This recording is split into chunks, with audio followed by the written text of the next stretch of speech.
and touch the sound of silence.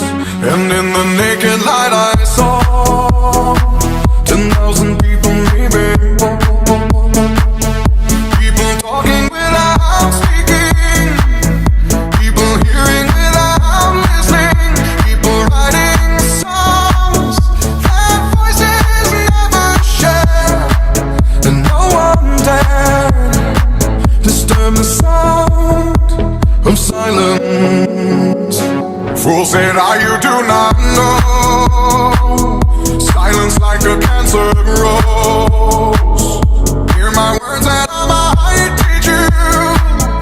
Play my arms and I might reach you. But my words, like silent raindrops, fell